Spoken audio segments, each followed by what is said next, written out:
Good morning. Good morning, everyone. It is Wednesday. Happy Wednesday. Hope everyone's doing well. Hope you had a nice sleep. I did. I bought these bamboo sheets. Oh my gosh. They are so comfortable, so soft. Anyway, so I say that just to say I had a wonderful night's sleep. So that's that. Okay, so today I'm going to talk about truth versus reality. Truth versus reality. And this comes up because I was thinking about a situation at work.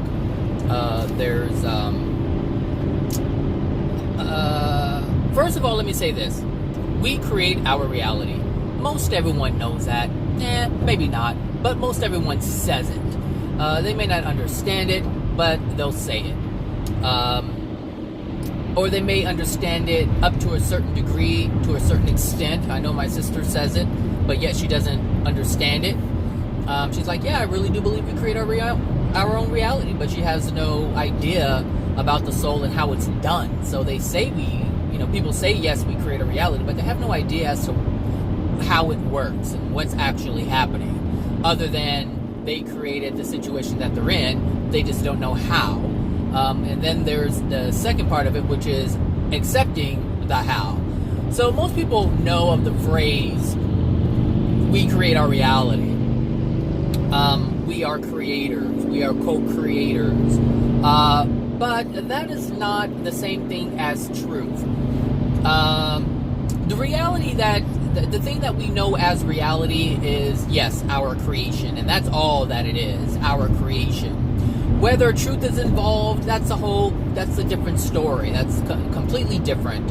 And so going back to what I was about to say regarding, work, there's a situation where we have a client who is in a lot of need. This client is in more need than our average client. And it's pushing, for a lot of the staff, it's pushing their boundaries in terms of what they're comfortable doing, because they're not used to dealing with such a client with so many needs. And so the needs, so for those of you who don't know, I work in a mental health facility, and so we assist those who are diagnosed, if you will, with a mental illness, and so we help them to manage or cope or get over some of the things that are hindering them. So, but this particular client has a lot of medical needs, and there is this thing where they're not going to be living for too long, and they're not really sure how to navigate the situation because of this, because of the needs of the client and what they believe their scope is.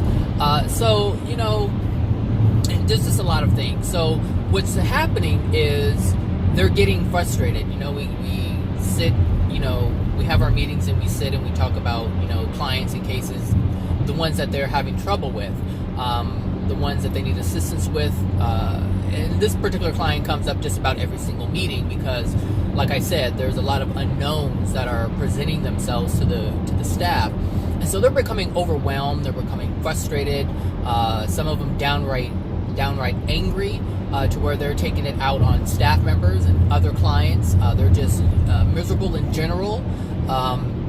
And so I was thinking about it, and the thing is, I had said something the last meeting because this one the person on the case was feeling very overwhelmed, and to the point where it was getting to the point where they were going to start shedding some tears because they just felt defeated and depleted. Their energy reserves were just like at minimal, and they just didn't know where to go. And so I said, look, we have to understand this. This woman is about to lose her life. She has a certain amount of life to live, or a certain amount of time to live, and certain things are happening.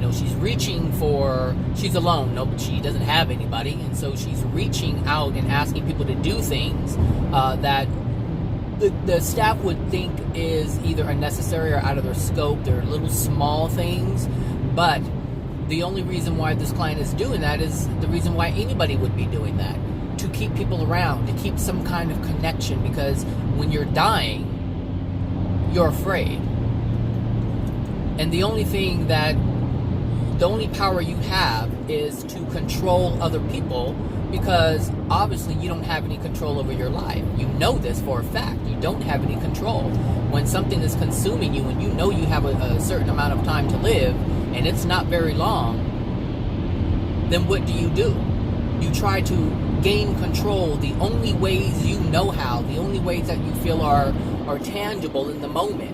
And that is really getting people to do other things for you, because it's a sense of control. And that's really what it is this person feels a lack of control, which we all do when we're afraid. We feel a lack of control, which is why we want to control others.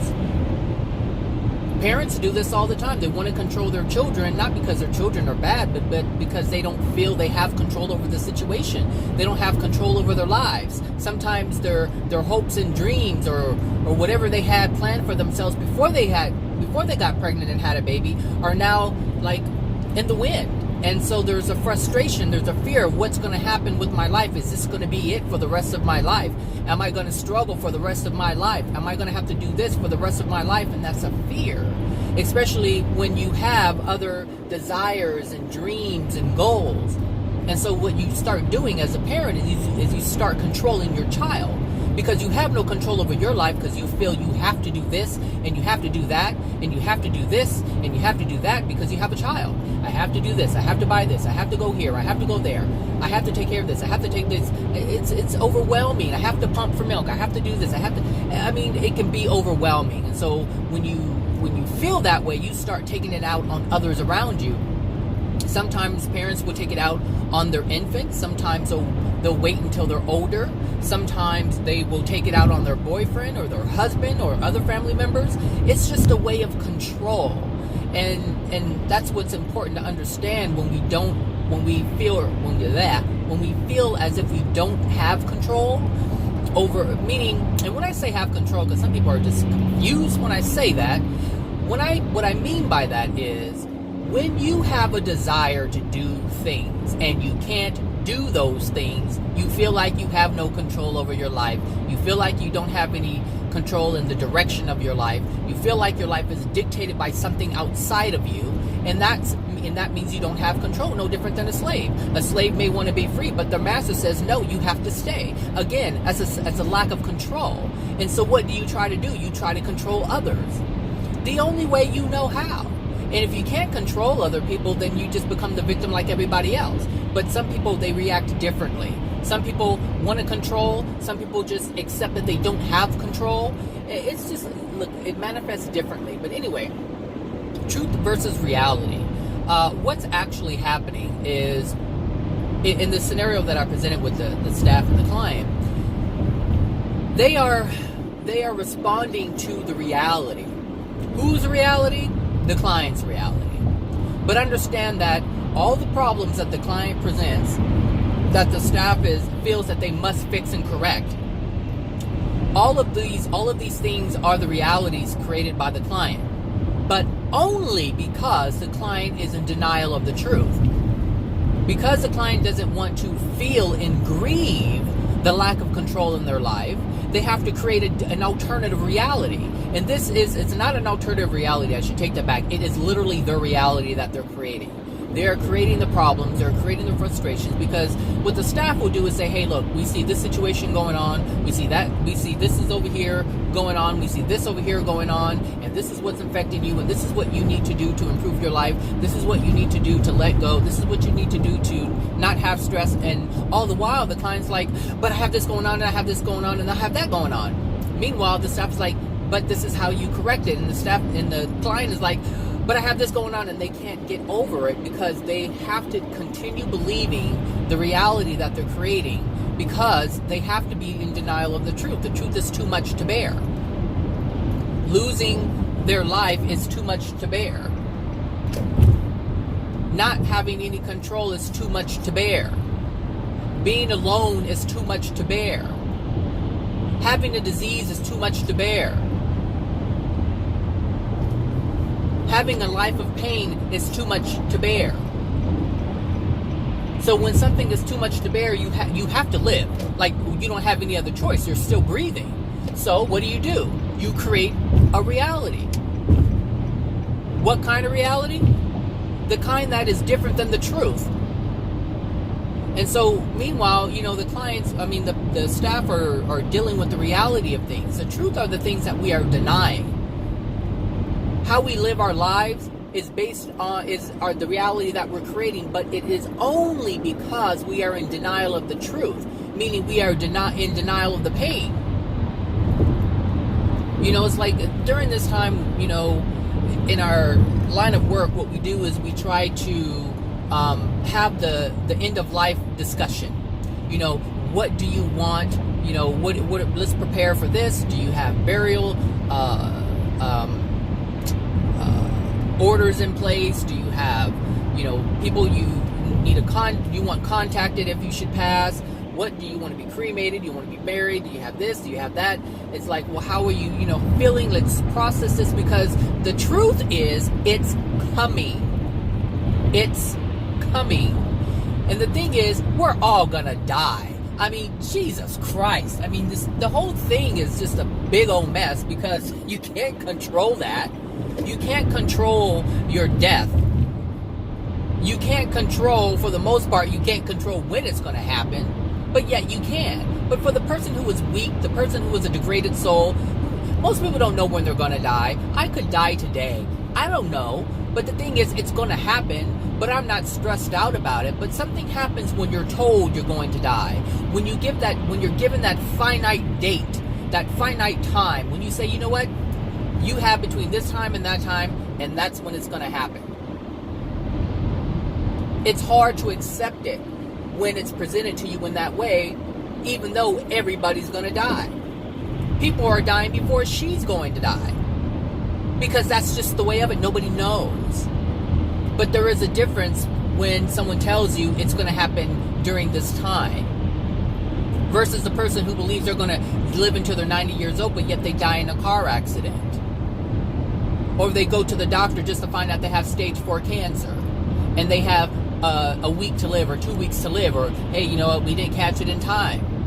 It just depends. But the truth is the truth, and you can't deny that, but we deny that, which is why we create our reality. We create our reality based on the contents that are within our soul, and those are the emotions within our soul. Those are the events that were created from a lack of love that are now locked within our soul, in addition to the love that is locked within our soul. We're not just completely dark. We have a mixture of things regarding various topics. But the reality, that's what we create. The truth is what we deny. The truth is also what we know to be true. What is the truth? The truth is you are a powerful being. That's the truth. Another truth is you were abused. That's the truth. That happened. You can't deny it. So we create a different reality. Everything's fine. Everything's okay. But if you want to create the best reality, you have to acknowledge the truth. You have to acknowledge the things that you are denying and release that. I don't care if someone has stage 3, 4 cancer and they're on their way out. They can release their pain, and the cancer will be in complete remission. Complete remission. Go away on its own. No chemotherapy, nothing. It will just go away on its own. But that's only if you don't deny the truth. The emotional truth that's causing the cancer in the first place. But hey, if you're one of these people who says, hey, you know what, Wi-Fi, 5G, 4G, electromagnetic frequencies, all these things are creating cancer, the food coloring 4, 5, yellow, 8, 9, whatever is out there. If you're a believer of this, hey, there's no way you would even think about or even consider releasing some emotional injuries to get the cancer to go away, because you feel it's there because something else put it there. And the thing is, nothing puts anything into our body that is a disease unless our soul calls for it. This is why certain people can be exposed to something, and it'll be fatal for some people and not fatal for others. It just depends on the soul. What's going on here? You know, you have the people who feel powerless because they believe they're powerless, which is a falsehood, but yet it is their reality. It is their creation. No matter how false it is, it's still their creation. It's still their reality.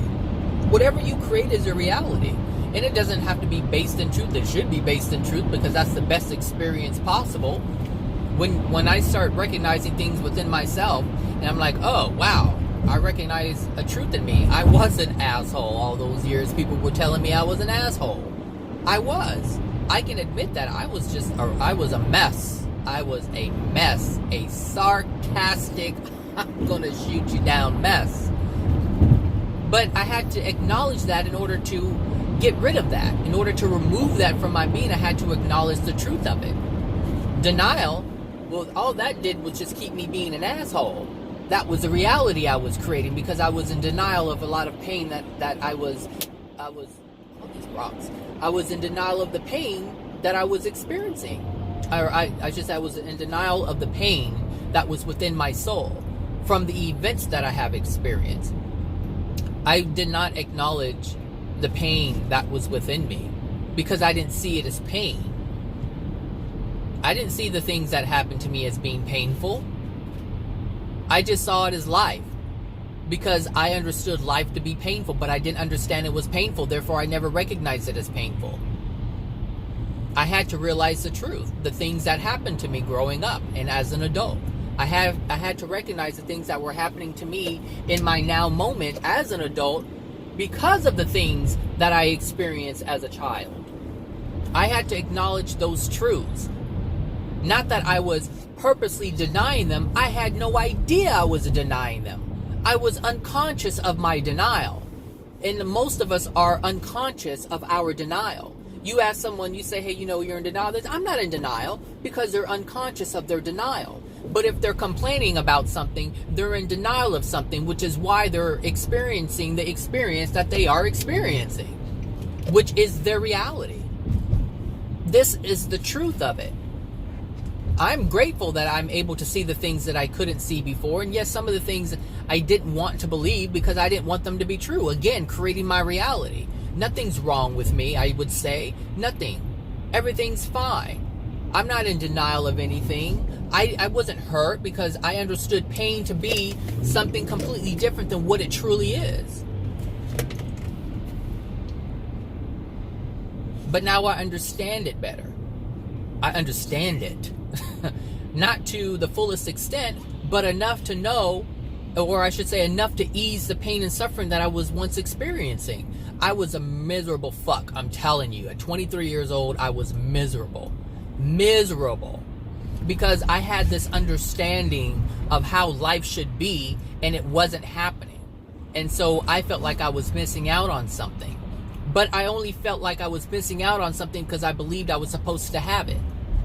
And the thing is, there's a difference between you're supposed to have something and you wanting something. I wanted something, but only because I thought I was supposed to have it and I didn't have it. And that was the lack that I'm feeling. So like when I was 23 years old and I moved to the city and I felt like I didn't have anybody and, you know, I was all by myself. Well, nothing's changed. Nothing has changed. The people who I felt were not in my life that was making me sad, those people are still not in my life, but I'm no longer sad. I'm no longer feeling pain from it.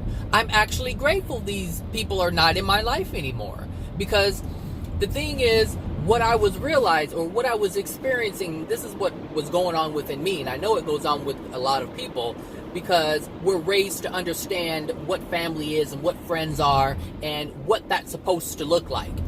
We have a definition in our mind as to what this is supposed to look out, what it's supposed to look like, what friends are supposed to look like, what they're supposed to do, what family's supposed to look like, what family members are supposed to do. We understand that family is supposed to support one another, but when we don't get that support, we feel a lack. That's how we understand life to be with our friends and our family. And this is why the feeling of lack is present, because it's a falsehood. It's a falsehood. Nobody's supposed to do anything for you or to you. You're not supposed to do anything because everyone has free will. So I was creating an expectation or putting an expectation on people who really weren't expected to do that. The Creator does not expect them to be loving because they have the free will choice to be unloving. They don't have to care. I wanted them to care, and they didn't care, which caused me pain. So I was a miserable fuck, and I really was. I was so miserable. I was angry. Awful. I was awful. But I understand that now. I see it now, which allows me to not be like that anymore. So like I said, the people who were not in my life back then that I felt were causing me pain, well, they're not here now. And I'm okay with that. Actually, I'm glad they're not in my life because now I understand. That's what I was going to say. Now I understand that I'm sorry, this truck is like bobbing and weaving behind me and trying to pass me and go here and go there. And it's just like distracting me.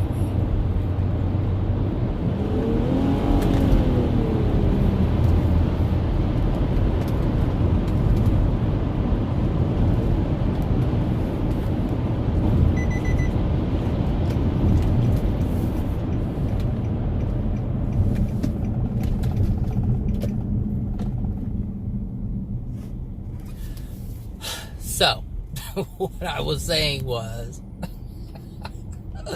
he was I didn't want him behind me.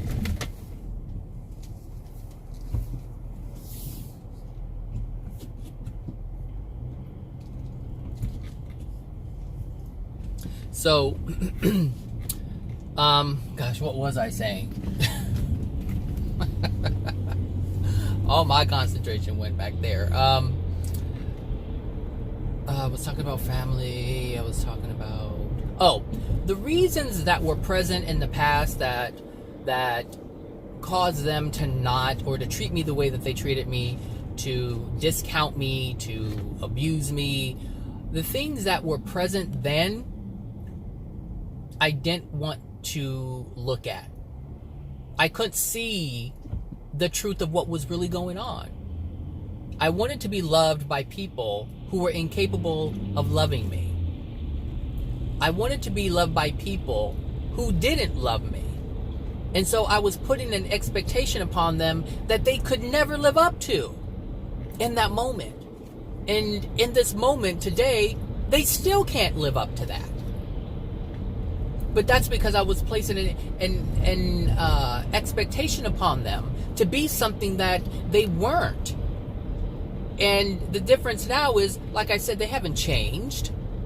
They haven't changed one bit. And so I let them be who they are. Not that I could change that, but within myself, it's like I released the expectation of family. I released the expectation. I released the expectation. I'm the one who changed for change to happen in my life. They didn't change. They're still the same. But I changed. So I had to change my reality. But in order for that to happen, I had to make the change. But I also had to look at the truth of what was happening. When I looked at the truth and I started to live from the truth, make decisions based on the truth, I allowed myself to change. Beforehand, I couldn't change. Beforehand, I was still holding on to the expectation of being loved by people who could not love me, who were not capable of loving me. It's like I was expecting the color white from the color blue, and it just can't happen.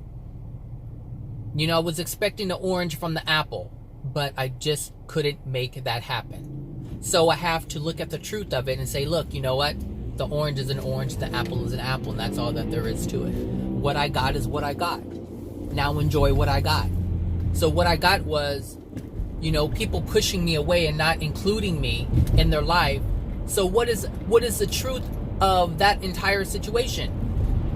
I'm no longer being abused by the people who were abusing me.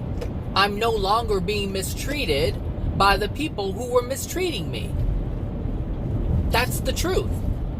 And so I have to look at the truth and stop trying to make something happen from something that can't happen, and just enjoy the truth of what is being presented to me. What is the truth? The truth is I'm not being abused anymore. I'm not being used anymore. Now I have the freedom to create a different family. Now I have the freedom to forge new relationships with new people, new friendships. This is the truth of in the moment. This is the truth of what is right now. I just have to see the benefit from the truth. I'm not losing anything. Damn it, I've gained so much. I've gained so much. When I look at my family members, I don't follow them on Facebook anymore, so I don't really see what they're doing in the moment. But from what I remember the last time, which is not too long ago,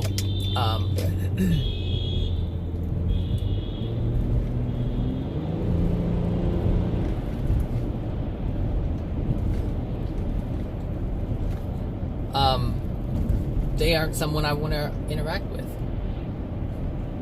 They're either on drugs, alcoholics, beating their wives. That's not who I am. That's not who I desire to associate with. That's not in alignment with my soul condition. But if I want that to be in my soul, I can actually reach out to them and say, hey, what's going on? I would be a fool if I did it, but it's an option that I have. If I want to be in their company, and that's just it. Most people don't want to, it's not like they can really be accepted, but they just want to be in the company of. They want to be in the presence of. That's not me. I don't know if you guys know me enough already, but that's not who I am. I can't just be in the presence of someone. This is why I don't. There's been many opportunities to meet what so-called celebrities, but it's like, for what? These people don't know me. I'm not gonna forge a relationship with them. They're not gonna forge a relationship with me. What are these meet and greets? Okay. Oh, I met so-and-so. Look, so-and-so's gonna die just like you and I. Same thing. It's no different. They have problems. You just look, just look at Janet Jackson. Icon, music icon. And she's going through all these different divorces. Now she has a baby. Now she a baby mama because her daddy's somewhere else because now, they're divorced. It's just a big old mess. It's like these people are no different than you and I. So I don't put them on a pedestal. Everyone's just had their own thing going on. They just have a lot of money or they're well known. That's it. People experience the same problems all over the world. Oh, look, these people fighting about a bike. Leave my bike alone. Give it to me. These homeless people, see, fighting over a bike. I'm sure there's people fighting over a bike who own homes. It's crazy. It's just, but it is what it is. It's the reality that they create based on what? Denial of their truth. That's it. Reality that as we see it today is based on the denial of truth. The denial of truth of the Creator, the denial of the truth of the universal laws, denial of the truth of living by these universal laws, denial of the universal laws. Just deny, all over the place. That is a result of, I should say, the reality is a result of denial of truth. That's all it is.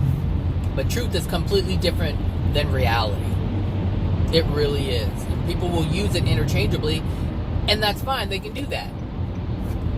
But only a degraded soul would do that because they're confused and they don't know any better. And I know it makes people angry when I say things like that because they're like, well, you're saying that what you're saying is right. Hey, you know what? You don't have to believe it. People don't have to believe it. You don't have to believe anything you don't want to believe. You have that right. I don't know if it's going to change. 704 on the 110.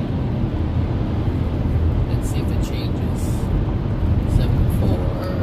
Let's get in this lane. 703. 703. Rerouting. 110, 704. We're staying here. All right.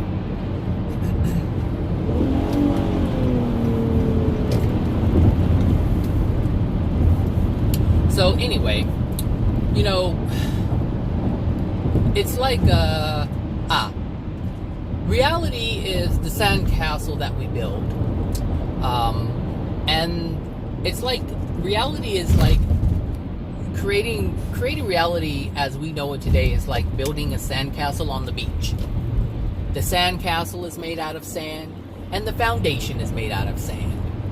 And the thing is, when you start to say, hey, look, this is the truth of your reality, it's like every truth is like a hole in the sandcastle. A hole. And it's like, hey, stop. Because if I accept this truth, then that creates a hole in this, but then now it's not as stable. I can't do that. I can't mess up because I spent so much time I spent so much time creating my beautiful sandcastle. I can't believe the truth, meaning I can't really have the real castle. I just can look at the sand one that I built. Now that's the truth, but it's a reality created based on a lack of understanding of truth, the lack of acceptance of truth. So anytime you insert truth into your reality, it weakens your reality, because your reality is what you've created. And so you start poking holes in it, and now it's not as beautiful and it's not as strong as it was before. But the truth is, it was never strong. It's only strong and to only be upheld and maintained by more creation of your reality, more reality added to it, meaning more untruths added to it. It will crumble, people. It will crumble. And any kind of hard truth that comes in, you have a little of it taken away.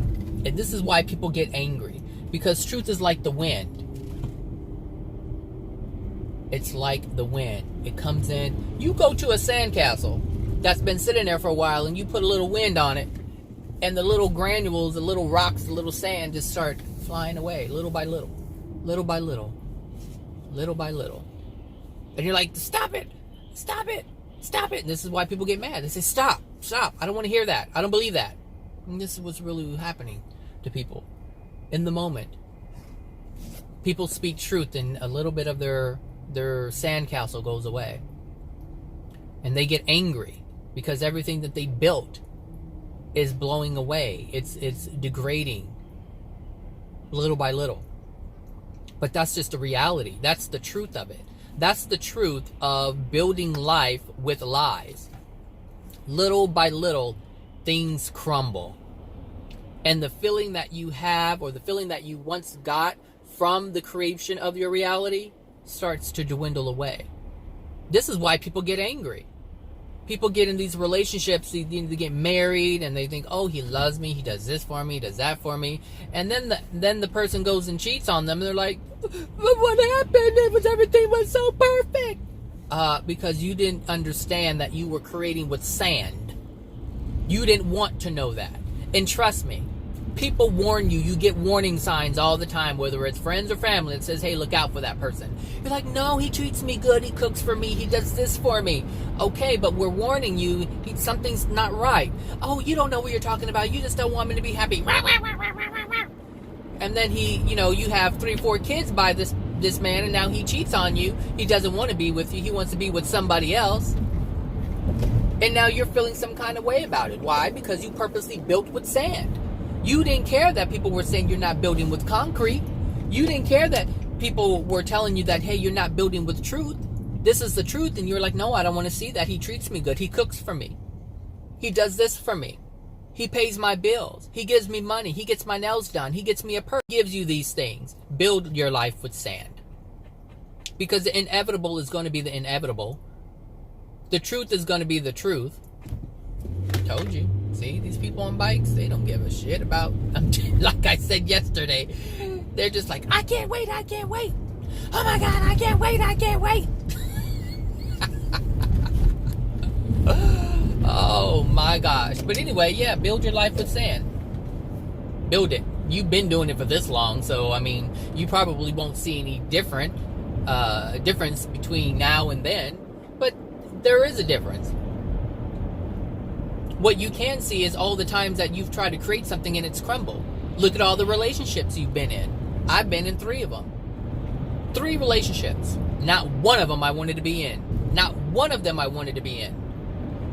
That was the truth. I knew from the get-go I didn't want to be in a relationship with these people. Yet, I allowed it to happen.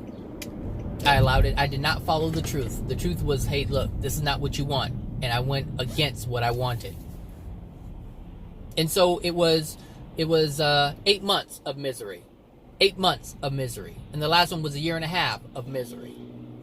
Sure, someone was present. It was convenient at times. It's nice to, come home to someone. But when you don't really love the person and you really can't stand the person completely, it's like life is miserable. Life is so miserable. And I created it. I created that reality for myself because I denied the truth. The truth was I didn't want to be in a relationship, and I denied it. I denied it. And so therefore I created a reality that I did not like because it was built on sand. It was built on sand. I tried to make something happen that I didn't want to happen. I tried to make myself believe that, hey, this is good, but it wasn't. And I was miserable. Miserable. I'm happy now that I'm not in a relationship. It's kind of, it's not scary, but the thing is, I already know the type of people I'm attracting. And no, I won't be happy. So I already know what my soul condition is. So why would I do that? Just to have someone in my life? No, absolutely not. I already know what that feels like. I know what it feels like to be with someone when you don't want to be with someone. So why would I do it now? Oh, people, they come up with all these different reasons to build with sand. Oh, but you don't want to die alone. You don't want to be alone. You want to grow old with someone. What? To grow old with someone unhappy? Look, no.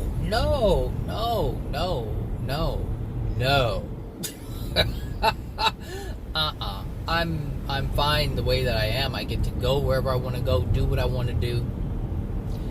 And I like that freedom. My soul condition isn't in a place where it's going to attract someone who's going to allow that freedom to be had. It's not. Because I'm still attracting the same people who are not going to allow that freedom to be had. They are too dependent. It's like, what are they, oxygen thieves. They just stealing my oxygen. I can't breathe. Stop it. I need my freedom. I want to experience life. There's so many things I want to do, and I can't do it. I can do it with someone who's allowing of that to happen, who can respect that there are other things that I want to do. But not everybody can do that. Everybody wants, hey, let's do this together. They want to do everything together because they're insecure, which takes my happiness and my freedom and my joy away. And so if I make a decision based on sand, then it's just going to fall apart. And so why engage in something that I know is going to fail? Why? Does it matter? Why get in the car with less than 3 miles of gas in it to take a road trip? It's pointless to just get in the car. It's pointless. So if I know something's not going to last long term because of all these truths that are present, then I need to respect that. I need to respect the truth. I also need to look at the deeper truth. What is within me that is disallowing me from attracting the person who would respect my desires and my decisions for myself? That's the real truth. Again, that goes back to truth versus reality. They're two different things, people. Just understand they're two different things. And they will yield two different outcomes. Two different outcomes. You ignore the truth, you build only with sand, you create a reality, but it's not real. And it will fail. And you can make it, you can do all the things to prop it up. Hey, look, just like a sand sculpture out on the beach, what do? What does the sculptor do? Keeps the sand wet. It always needs attention. Always needs attention. Or else the wind just blows it away. So you have to be there with the squirt bottle and keep it not too much water, not too much attention, just enough to mist it, just to keep it wet, to keep it moist. It can't be too wet Because the hard truth will just what? Wash it away. The wind, the hard wind, will blow it away. The hard truth of water will wash it away. This is why you must be in the middle. You have to do. It's like you have to live using finesse all the time. You just can't be your true self. You have to gently do it. You can't throw a bucket of water on it. You have to gently mist it constantly, because it dries out quickly. It dries out quickly. The truth, hey, air, it dries out quickly, people. That's the truth. It operates in that manner. It operates in that manner. Quickly. So you have to be up on it. And the thing is, if you're constantly trying to take care of something, you can't do other things. And this is where your frustration grows. This is where your frustration grows. You can't do what you want to do because you have to maintain this relationship. People maintain relationships all the time. I say let that shit go. Let it go until you fix yourself, and either you come together or you find the person that's right for you. One or the other. Make a decision. But to keep everything, oh, I gotta do this to make it work. I gotta do this to make it last. Look, if it's not gonna last on its own, it ain't gonna last. That's the truth of it. Just look at the truth of it. Instead of trying to create what you want, your reality, let the reality be truth. Not based on ignoring the truth. That's it, people. These people, they are just... These people driving. Anyway, that's all I wanted to say. You know, truth versus... I don't know what that is in the road. It was dead. Yeah. So, have a wonderful Wednesday. Enjoy it, people. Enjoy it. And I will talk to you guys later. All right. Bye now.